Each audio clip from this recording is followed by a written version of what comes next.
أعوذ بالله من الشيطان الرجيم بسم الله الرحمن الرحيم الحمد لله رب العالمين والعاقبة لأهل التقوى واليقين والصلاة والسلام على أشرف الأنبياء والمرسلين خاتم النبيين بالقاسم محمد صلى الله عليه وسلم وآله الطيبين الطاهرين المأسومين لا سيما بقية الله في الأرضين روحي وأرواح العالمين لتراب مقدمه الفدا واللعنة الدائمة على أعدائهم أجمعين من الآن إلى قيام يوم الدين أما بعد فقد قال الله الحكيم في كتابه الكريم بسم الله الرحمن الرحيم قولوا للناس حسنا صدق الله العلي العظيم.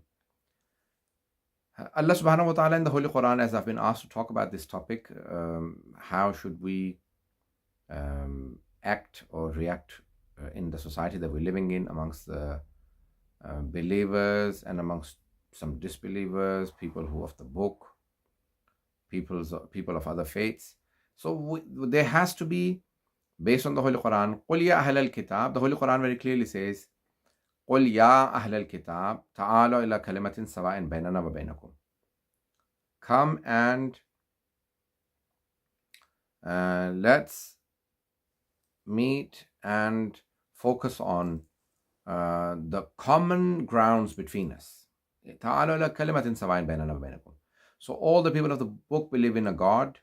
So when they believe in God, then inshallah that is a common thing. Then they all believe in Adam, the people of the book, Jews, Christians, Zoroastrians. And there are others who also believe in Adam. So Hazrat Adam alayhi salam, then Adam and Hawa, Eve. They also believe in Hazrat Adam and Hawa alayhi salam. They believe in Noah, Hazrat Nuh. They believe in Ibrahim alayhi salam. So we have many, many things in common. They all believe in Ishmael, Isaac, Jacob. There are so many prophets they all believe in, David, Moses. And then the Jews do not believe in Jesus and onwards. So we believe in Jesus. With the Christians, we have more in common. And then amongst the other Muslims, we have other things in common. The Holy Prophet ﷺ. And so there are many things in common between the societies that we live in. I would emphasize that we must keep in contact. And tomorrow, if there are any problems, God forbid, then they will be the people who know us. If there is no interaction, then they will not defend. They will only defend us if they know that what the propaganda against is, that we're terrorists, and that we're not terrorists, if they have an interaction with us. So interacting with the local society is extremely important, and interaction is of many different types. One is that we only meet on religious events or certain political issues, or I don't know. So there is only an official interaction. Second is that no, there is not only just a official interaction, but there is the common people meet each other. They have businesses together. They come and shop together. They meet each other. That is very important, and people need to see eye to eye.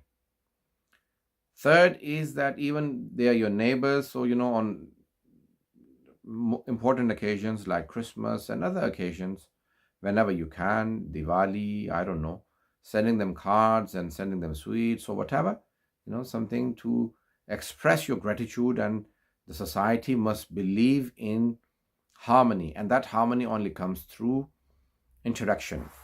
So there is some sort of interaction that is necessary. Now, قُولُوا لِلنَّاسِ حُسْنًا. What about the Ahlul Bayt and Sunnah? The Holy Prophet did not shun the disbelievers. He was preaching, so he had a responsibility. But once he settled down and he made his own state, Medina was his government. And then certain things, the Makkah and Medina had to be clean. But then the people were not killed or they were not persecuted. They were allowed to live and let live. So the society, when it was formed, the Jews and Christians, they were under the protection of the Islamic State. They were allowed to stay there and live there.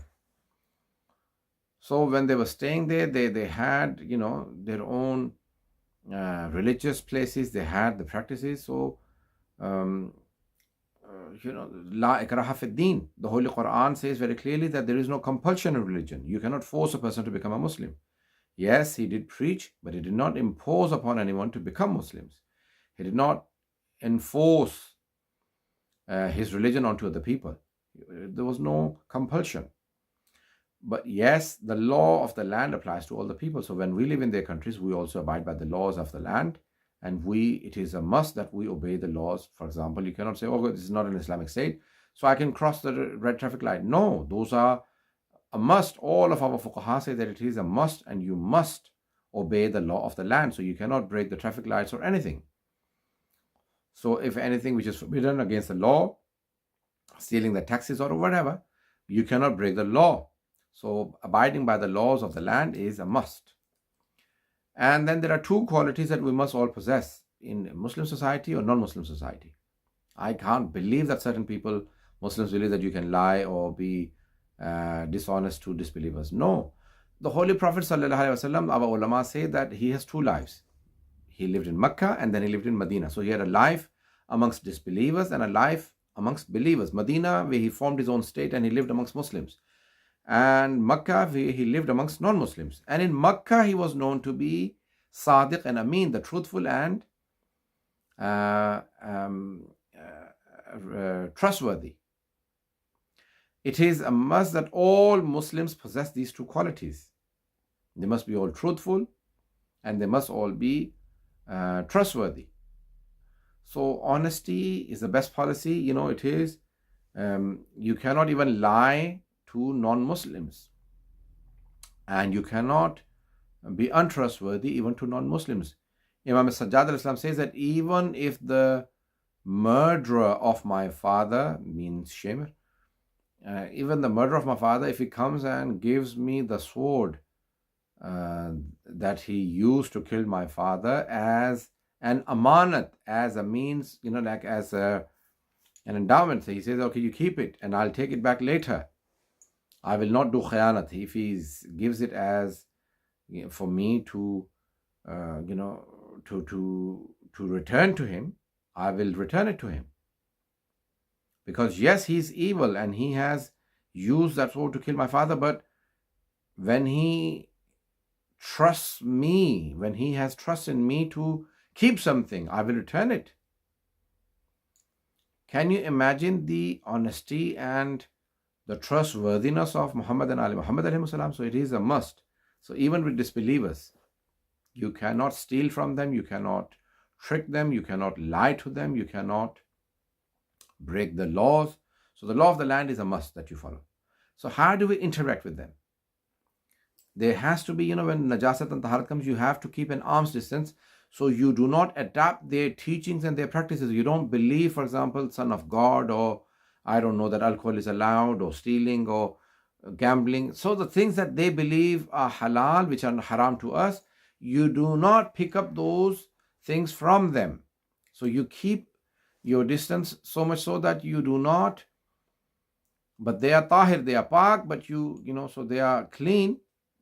Ritually, our Maharaja say that they are clean now. So, but you still keep an arm's distance, so you do not adapt to their wrong practices. You try and only take the good practices from them. For example, they are punctual, they are truthful, I don't know, they are hardworking, or they are intellectual. Just pick up good habits from them, but do not pick up any wrong habits like drinking, like God forbid fornication, astaghfirullah, or any other corruption. Do not pick up corruption from them. So interaction should only teach you good things. Al-hikmatu dhallatul mu'min. Wisdom is a lost property of a believer. Wherever you find wisdom, take it. Knowledge and wisdom, any knowledge is a lost property of a believer. So you should learn, even walau min inda ahlin nifaq, even from hypocrites or even from disbelievers. So you should learn good habits from them. You should learn the sciences, knowledge, good habits, punctuality, cleanliness, organization, management. There are so many things to learn for us, from believers and disbelievers alike. So interaction should be now business. Business itself has its own terms and conditions. So try and read on to the terms and conditions and give a good example to them. Now, what in the business that you learn from them, and then also teach them. They should see, and when they see the good behavior of believers, and they say, okay, Muslim, last time I gave a Muslim a business contract, he was so good, I'm always going to now rely upon Muslims. Not that last time I trusted a Muslim or a Shia, and they were so bad, I'm not going to trust them anymore. So we should always lay good examples. The interaction in business, most of the good examples you lay is not in the prayers and fasting, is in business. Do you know how Indonesia converted? They were disbelievers. It was basically the Muslim businessmen who went from Yemen, and many of them were Sayyids from the progeny of Imam Sadiq alayhi salam. And there are still people from, there are so many Sayyids in Indonesia, Malaysia. Muhammad Dibaj basically went to that country, the grandson of Imam Sadiq alayhi salam, or the great grandson, and that's how people converted. They looked at the behavior, the business behavior, ethics. So it is your ethics, business ethics. What are the business ethics? Number one, every Muslim, the Holy Prophet says that there are 3 business ethics. These are known to be the business ethics today, but the Holy Prophet said Muslims should know how to read and write. So reading and writing, literacy is very important. Number 2, they should have accounts, keeping accounts. The Holy Prophet says hisab. So basically accounts, accountability, meaning keep your profits and losses and everything, keeping accounts. Today that's a must from the government. They say that if you're freelance, businessman, you have to keep your own accounts. You should have an accountant. So keeping accounts. And number 3, you should know your halal and haram, things which are forbidden and things which are allowed. So business is one of the best things where you're interacting with people. You teach them about the Islamic teachings, and that's how you would be laying good examples on the non-Muslims. When you say, okay, sorry, this is not allowed. I'm not allowed to sell pork. I'm not allowed to sell, alcohol. Well, they may dislike it, or, well, I want to buy it. But why? Give reasons. The pork does not, doesn't have the neck in it, cannot pray, cannot do sajda to Allah subhanahu wa ta'ala. All other animals do. Always give them reasons, and it also eats its own dead. It eats waste. So anything which eats waste, we do not eat it because it is full of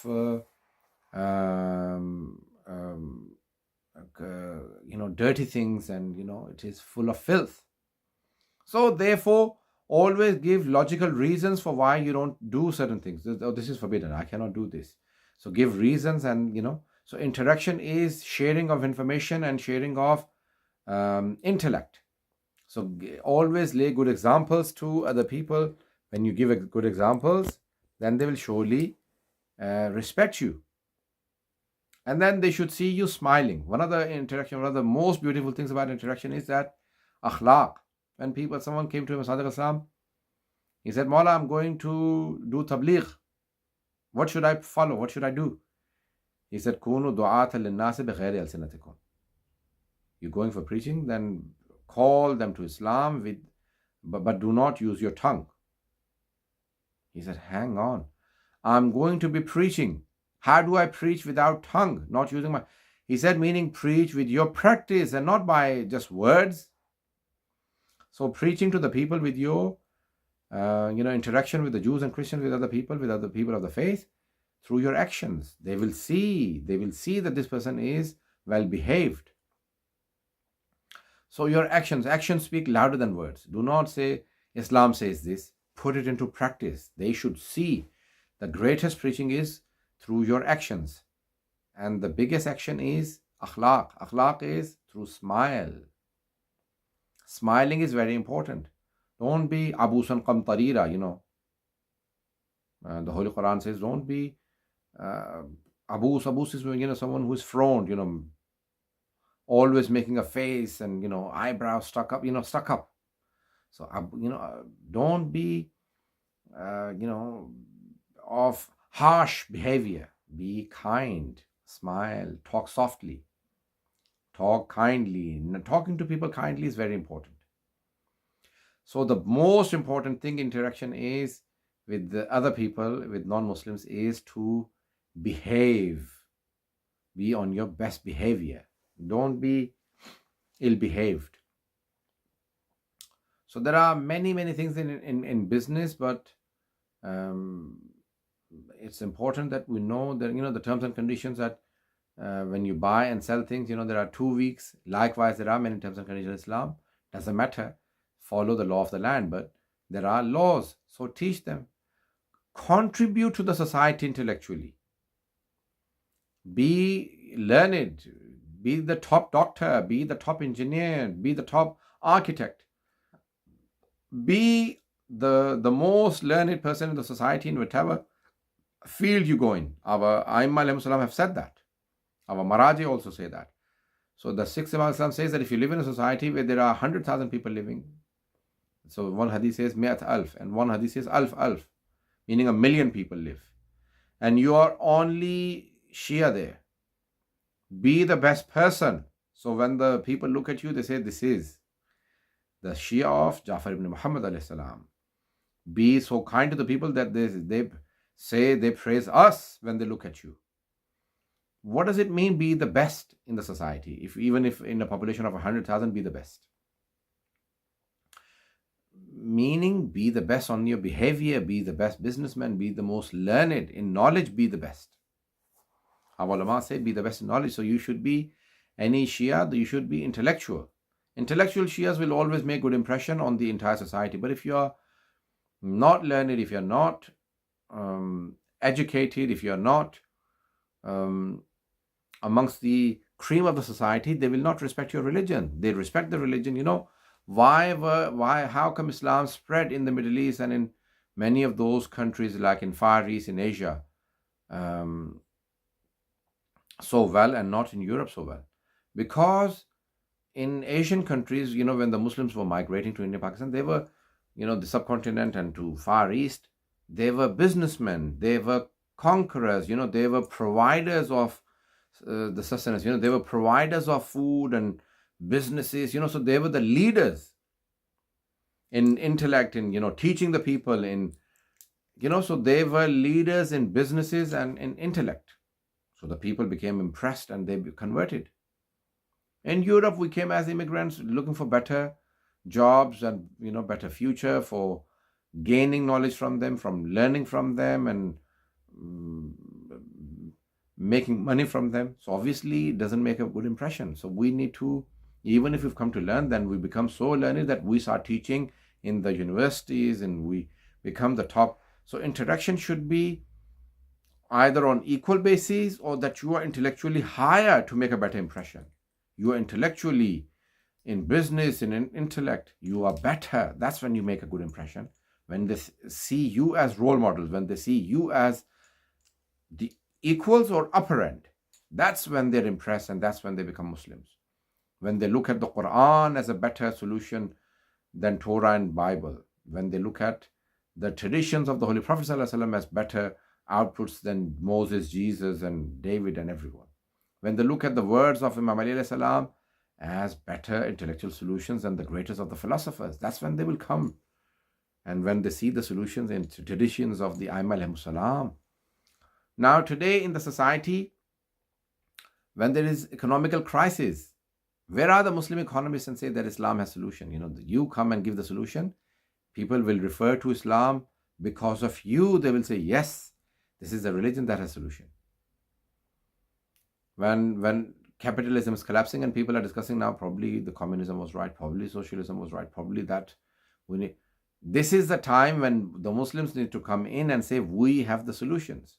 So the interaction would be, so you can get married to the Jews and Christians, but only men. But, men can get married. But this is, sometimes you misuse these concepts, unfortunately. All of that interaction has to be on a level where you are intellectually either equal to them or better than them. We are in an age where people are looking for solutions. I remember that there were huge problems in prisons. we needed to come out and say that we have solutions. Islam has given a solution. Um, Likewise, you know, in farming, there were problems. Now they're saying that we need to have organic farming, organic food, organic fruits, and where are the Muslims to contribute in any of these things? And even if they do contribute, there is no Islamic aspect to their life. Ayat, riwayat, if we can use and then produce those works and our research, people will turn to Islam. In economical crisis, in every aspect, when we give solutions, from in medicine, that there are, when the Muslims were contributing, the likes of Avicenna, Ibn Sina, so many intellectuals, but where are the people today? The first concept of sewerage and the roadsides and the light on the roads, the whole concept of streets and keeping dirt separate, the Muslims gave this whole concept from Medina. They took it to North Africa, and the Egyptians developed it. We gave it to the others, and the others have now, there is a whole science, there is a whole department of the city development that the Westerners have developed. Where are the Muslim developers? So we have to contribute intellectually to the society. When the people say, okay, the Muslims were in a time, the golden age of the Muslims, but today it is not our golden age. There are, so many things that we need to do. Yes, the first university was founded by the Muslims, but where are the Muslim top universities now? We need to contribute. We need to contribute in every aspect, in science and technology. We need to contribute in medicine and engineering, in everything, as Muslims and as followers of the Quran and the Holy Prophet ﷺ and the Halal Bayt ﷺ. And so then this interaction will have positives. In business, for example, banking. Today it is no good saying interest is haram and then, have no solutions. There are billions and billions of dollars every day that there are transactions of billions of dollars every day happening in the world. Trillions probably. So we need to make sure that we contribute positively. We contribute, when we are interacting, then we have positive contributions. I want to say a few stories from personal life. So sometimes, like the Christians like to preach and they like to convert, and there are some 2.2 billion Christians in the world and 1.8 billion Muslims, probably more now. These are old figures. The world's population is increasing so fast. So they like to preach, and so I went to some Christians, and I was holding my daughter in my arms. She was newborn, my first daughter, and I think it was a driving test we had gone for, me, my wife, and my daughter. And my wife was sitting the driving test, so I was standing outside. And this girl who had also sat the test, and she came out, and I saw a cross in her, in her neck, and she looked at me, and like in Europe, families are suffering badly, so she saw that, oh, this is a family man. I said, oh, is this your daughter? I said, yes. So she looked at her, and I don't know, she said something and she left, and then she turned around, she said, oh, by the way, Jesus loves you. So she was preaching to me. I really liked it, and I said to myself, look, if a Christian can do it, then why can't I? I'm supposed to be a preacher. I could have said something nice. Oh, by the way, Allah loves you, or Muhammad sallallahu alaihi wasallam. So we should always don't overdo it, that people start to feel awkward and over. Sometimes we overdo it. Some of the Muslims are overdoing tabligh, but you have to be in such a positive way that when we are preaching, that it has an impact on people. It has a positive impact on the society. It has an intellectual impact on people. So the tabligh is not burdensome. Don't become a burden. The Holy Quran says, لَوْ كُنْتَ فَضًّا غَلِيظَ الْقَلْبِ لَانْفَضُّوا مِنْ حَوْلِكَ. If you were of behavior. If the Holy Prophet was not of kind nature, then everyone would have left him. The Holy Quran says, it is your immaculate and kind behavior that you have attracted everyone to yourself. So it is extremely important that our behavior is not waqulu, when Allah subhanahu wa ta'ala says to Hazrat Musa and Harun to go and preach to Pharaoh, even to Pharaoh, Allah subhanahu wa ta'ala says, waqula lahu qawlan layyina. And when you even go to Pharaoh, then be kind. Qawlan layyina. Speak to him softly. Does Allah subhanahu wa ta'ala not know that he's not going to convert? But qula lahu qawlan layyina. Speak to him softly, nicely. And there are some people who don't listen until you shout at them, but generally most of the people want softness and kind behavior. So we need to preach to the people kindly. Speak to the people. You don't need to preach and to convert them. Yes, if people convert. But if no one at least they have a soft corner for the Muslims in their heart. So at least they respect Muslims. So behave in such a way that they respect Muslims and they have a soft corner for the Muslims. Third is, even you give zakat. There are 8 categories in the Holy Quran that you give zakat for Allah subhanahu wa ta'ala, for mosques, you give sadaqah and zakat to the poor people, the deserving, the orphans, and وَلِمُؤَلَّفَةِ قُلُوبِهِمْ, and to soften the hearts of the people. To who are mu'allafatul qulub? Disbelievers, to the people of the book. You give zakat, khairat, you give charity to them to soften their hearts. So do a lot of charity work in these bad times when there is coronavirus. You can interact with people of the book, with so many Christians in America and other places who don't have the food to eat at night. Go and supply food. Oh, this is from the Muslims. I don't know. You have Husseiniya Foundation. I don't know. What is it? Husseiniya in Seattle. Hussein, this is from Imam Hussein alayhi salam. This is from the Holy Prophet Muhammad sallallahu alaihi wasallam. Oh, this food is from Imam Mahdi for you. So one night you go and distribute food to people on the streets, So just distributing, simple, sandwiches or whatever, halal food, and just say to them, this bottle is from Imam Hussein alayhi salam. This water is from the Holy Prophet sallallahu alaihi wasallam. Imam Hassan alayhi salam. Month 15th Ramadan is coming, you say, this is from Imam Hassan alayhi salam. The grandson of the Holy Prophet has sent you some water. Our interaction should be such that we have a positive impact. If there is no impact, then what interaction? You must have positive, impact on the people. That's when you should interact, when you have positive outcome. So we used to go to the church, and then they used to give me a speech, and I used to speak, about Islam, and they said, we want to learn about Islam, and just teaching them about Islam, and they were asking questions. I could tell that I had a positive impact. Even if I could not convert many people, more than 90% of the people, more than 99% of the people I could not convert, but even then they respected me or Islam because of the words that I was using and the things that I was saying to them.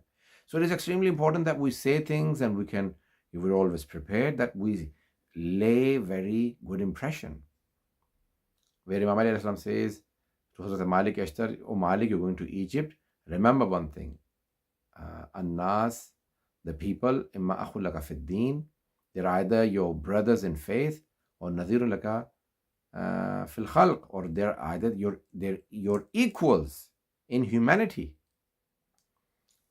The impact is going to be positive if we are positive, if our thought is positive, if our behavior is positive, if our conduct is positive, if our interaction is positive. If we are intellects, then we will have an intellectual impact on them. So I think it is important that our interaction with Muslims and non-Muslims, with everyone, with Shias, with other people, is respectful, is positive, intellectual, and even our business dealings honest, reliable, trustworthy, and um, it is with truthfulness, righteousness. All of those things, I promise you, will have an impact. Whenever you meet good people, you leave good impact on them. When you practice your religion and you're just kind to people, and you have all of those, the list of things that I'm saying, and there are so many other things that you have. If you have those, then you will have a positive impact on all of those people about your faith. Let's pray to Allah subhanahu wa ta'ala. Oh Allah, give us a tawfiq to read, understand, and practice the Holy Quran. Oh Allah, make us follow the Ahlul Bayt alayhimus salam. Oh Allah, there are so many human beings still unaware of you, about your book Quran, about your Prophet. Oh Allah, give us tawfiq to serve your religion kindly and sincerely. Oh Allah, help us teach other people about Quran. Oh Allah, we can even just post just some ayat from the Holy Quran about humanity, about Jesus. Oh Allah, help us give the right message of the Holy Quran to the people. Oh Allah, help us choose the right selection of the words from the Holy Quran and send them onto sometimes internet, into just a message in the holy month of Ramadan from Quran, just like a part. Oh Allah, help us in newspapers, on, I don't know, on television. Oh Allah, help us truly preach the religion properly. Oh Allah, help us interact and interact with the local population in the way you want us to interact with them. Oh Allah, increase in the tawfiq of all the people who are organizing these lectures and these sessions. And oh Allah, remove all the oppression and tyranny from the surface of the earth. Hasten in the reappearance of the 12th Imam alayhi salatu wasalam. Oh Allah, remove this coronavirus from the surface of the earth. Cure all the Muslims and non-Muslims and Shias from this illness. And oh Allah, give all of us, the listeners and organizers, all of us a long life with health, wealth, and prosperity, with faith in you and your Prophet and the Holy Progeny and Quran. Oh Allah, there are many people who have asked us to pray for them. Oh Allah, accept their du'as. Oh Allah, accept our good deeds in the month of Ramadan. Accept our fasts and prayers.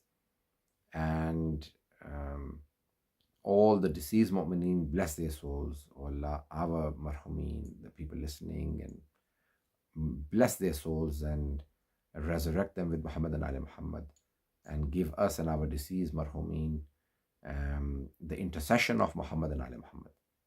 Wassalamu alaikum wa rahmatullahi wa barakatuh. Wa akhiru da'wana an alhamdulillahi rabbil alameen. Allahumma salli ala Muhammad wa ala Muhammad wa ajjal farajahum.